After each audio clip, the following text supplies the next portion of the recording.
За сайн байцгаана уу? Та бүхэнд энэ өдрийн мэндийг хүргэе. Хүний нөөцийн менежмент 2 буюу дунд чатны хичээлийн маань эхний сэдвийг эхэлж байна. За бид эхний сэдвэрээ хүний нөөцийн төлөвлөлтийн үйл явцын талаар үзнэ. За бид өмнөх хичээл дээрээ хүний нөөцийн төлөвлөлт гэж юу вэ? За түүний агуулга, зорилго, мөн чанарын талаар авч үзчихсэн. За одоо энэхүү сэдвэрээ бид үргэлжлүүлэн хүний нөөцийн төлөвлөлтийн давуу тал юу юм? Байгууллагын эрхэм зорилго гэж юу вэ? Төлөвлөлт ямар үе шатуудтай байдаг талаар дэлгэрүүлэн авч үзье. Хүний нөөцийн оновчтой төлөвлөлт бол хэрэгцээтэй ажлыг шаардлага хангасан хүмүүсээр яг цагт нь гүйцэтгүүлэхэд чиглэсэн байдаг. Иймээс хүний нөөцийн төлөвлөлт дараах асуултуудад хариулт өгөх ёстой болдог. За үүнд хизээ, хаана, ямар мэргэжлийн хэдэн ажилтан шаардлагатай байдаг уу? Байна уу? За ямар замаар хэрэгтэй хүмүүсийг өөртөө татах вэ? Хэрхэн нийгмийн хохирдгүйгээр цамхтгал хийх вэ? Хэрхэн ажилтан бүрийн чадварыг сайн ашиглах вэ? За дараагийнх нь ямар аргаар байгууллагын зорилгод нийцүүлэн тэдний мэдлэг, ур чадварыг дээшлүүлэх вэ? Хэдийн хэмжээний зардал хүний нөөцийн үйл ажиллагааг хэрэгжүүлэхэд зарцуулах вэ гэдгийг төлөвлөх ёстой байх нэ. За тэгвэл хүний нөөцийг төлөвлөсний давуу тал юу байдаг вэ? Байгууллага хүний нөөцийн аливаа өөрчлөлтийг амжилттай удирдах бэлтгэлтэй болдог.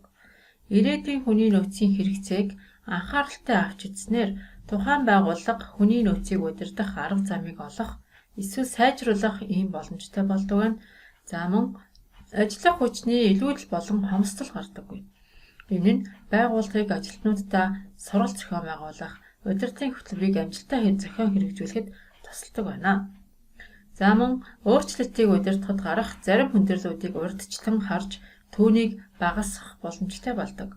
Өөрчлөлтийн үйл явцын эхний үеүүдэд хувь хүн болон хэсгүүдтэй зөвлөлдөх нь шийдвэр гаргалтыг яарахгүйгээр бүх боломжит сонголтыг авч үзэн асуудлыг улам хүнд байдалд орохоос өмнө авч шийдвэрлэх ийм болцоог олгож байдаг давуу талтай. За мөн удирдлага нь өөрийн ажиллах хүчний давуу болон сул талыг авч үзэх. За хүний нөөцийн бодлогыг эргэн хянаж үзэх ийм боломжтой болдог. За ажилтнуудын дунд бие биеийнхээ ололт амжилтыг дуурайх явдал багасаад харин ололт амжилтаа солилцсон хамтран ажиллахад ийм сайжирдаг. За тэгвэл байгууллагын зорилго гэж юу вэ? Байгууллагын зорилго нь тогтвортой бас гадаад орчин тодорхойгүй байгаагаас болж хүний нөөцийн төлөвлөлтөд байнгын засвар өөрчлөлт хийх юм шаардлагатай болдог. Байгууллага хоорондын хүчтэй өрсөлдөөн, техникийн хурдцтай дэвшил, зах зээлийн шинэ хэрэгцээ шаардлага, хүний нөөцийн мэргэжлийн мэдлийн өөрчлөлт зэрэг нь урт хугацааны төлөвлөлтийг хийхэд бэрхшээл учруулдаг. Ийм нөхцөлд дээр хүчин зүйл бүрийг наривчлан судалж, байгууллага бүр өөрийн онцлог тохирсон хүний нөөцийн төлөвлөлтийг хийх ийм шаардлага улам нэмэгцээр байна. Хүний нөөцийн төлөвлөлт байгууллагын зорилготой нийцсэн эргэх холбоотой байх ёстой байдаг. За байгууллагын эрхэм зорилго гэдэг нь хүний нөөцийн төлөвлөлтийн хамгийн анхны алхам нь байгууллагын эрхэм зорилгыг томьёолох явдал гэж үздэг. За эндээс ажиллах хүчний хэрэгцээгээ тодорхойлно. За түүний нийлүүлэлтийг хангахтай холбоотой хүний нөөцийн төлөвлөгөөгөө боловсруулах ийм шаардлагатай болдог. За байгууллага өөрийн ажиллах хүчний хэрэгцээг боломжилт нийлүүлэлт буюу одоогийн дутуу болон илүүдэл хэрэгцээгээ тооцсон гаргана. За мөн гадаад орчны өөрчлөлтийг тооцож үзэх шаардлагатай байдаг. Эдгээр хүчин зүйлс хоорондын хамаарлыг судалснаар ирээдүйд хичнээн хэмжээний ямар төрлийн ажилтнууд хэрэгтэй байгааг төлөвлөх боломжтой болдог байна.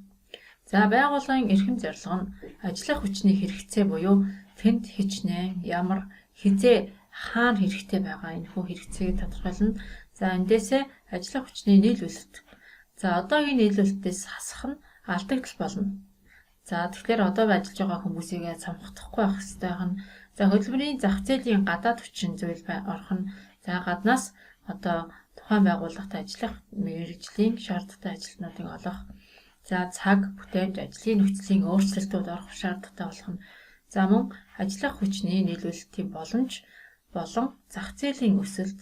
За жишээлбэл ажилтнуудыг хагас цагаар ашиглах зэргээр иймэрхүү янз бүрийн ажиллах хүчний нийлүүлэлтийнхээ боломжийг харах нь хагас цагаар ажиллах уу, гэрээгээр ажиллах уу гэх мэтээр. За эргээд ажиллах хүчний хэрэгцээ маань хүний нөөцийн төлөвлөгөөг хэрхэн боловсруулах вэ гэхээр за мэдээж ажилд авах цамхтууд хөтөлбөрөөр гаргана. За сургалт хөгжлийн хөтөлбөрийг боловсруулна, аж үйлдвэрийн холбоотын бодлогыг гаргана, орон байрны төлөвлөгөө гэх зэргийг гаргаж иж за энэ нь одоо хаанаас эдийн хэмжээний ажилтнуудыг авах уу, мөн ямар ажилтнуудыг цамхтах уу, тэдэнд ямар сургалт хөгжлийн одоо чиглэл гаргасан юм хөтөлбөр боловсруулах уу. За ажил дээрээ хаанд тэдгээр ажилтнуудыг байршуулах уу гэх зэрэг энэ хүн төлөвлөгөө гаргадаг байна. За эдгээр нь эргэх холбоогоор дамжин байгууллагын эрхэм зорилгыг сайжруулан өөрчлөх ийм боломжтой болох ёстой. За төлөвлөлтийн үе шатууд юу вэ гэхээр байгууллагын гол чиг үүргүүдийг хянах менежерүүдийг оролцуулан хүний нөөцийн төлөвлөлтийн багийг бүрдүүлдэг. За гол чиг үүргүүдийг хянах менежер гэдэгт нь дунд шатны бүх удирдлагууд ордог байгаа. Тэд өөрсдийн мэрэгжил мэдлэгийн дагуу одоо тусдаа төлөвлөлт боловсруулад эцэст нь энэ байгууллагын том төлөвлөлт болдог байгаа. За мөн дараах зүйлсүүдийг тусгасан байгууллагын хүний нөөцийн зорилгыг тодорхойлох шаардлагатай байдаг. За үүнд хүний нөөцийн менежментийн стратегийн сонголтыг хийх ёстой.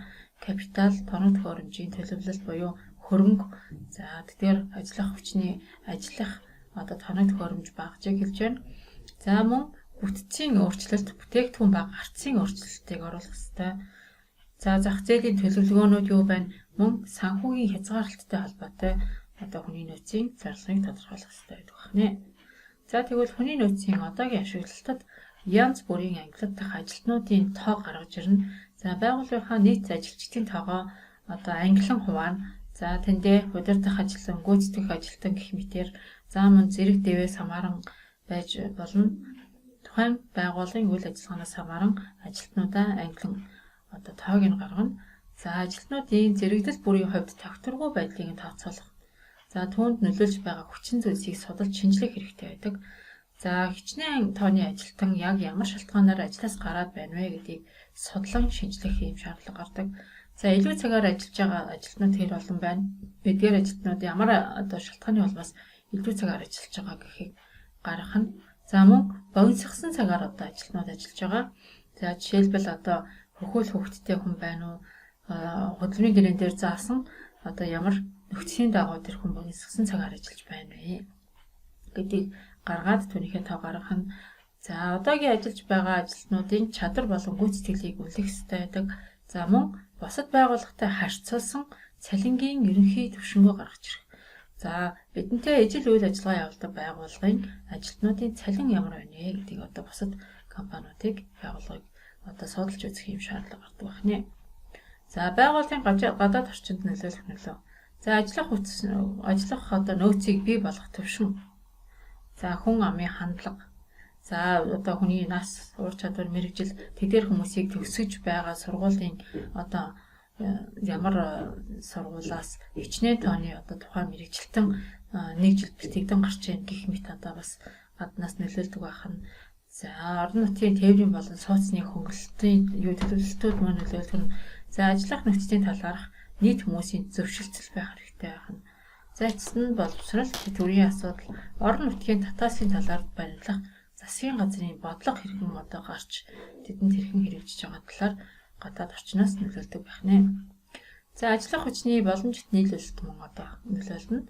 Орон нутаг дах шилжин иргэсэд ба явагчдын тоо, орон нутгийн байгууллагын ажилтан авах болон цамхтах бодлогын нөлөө, одоогоор байхгүй байгаа ажил эрхлэлтийн шинэ категорийг бий болгох боломж.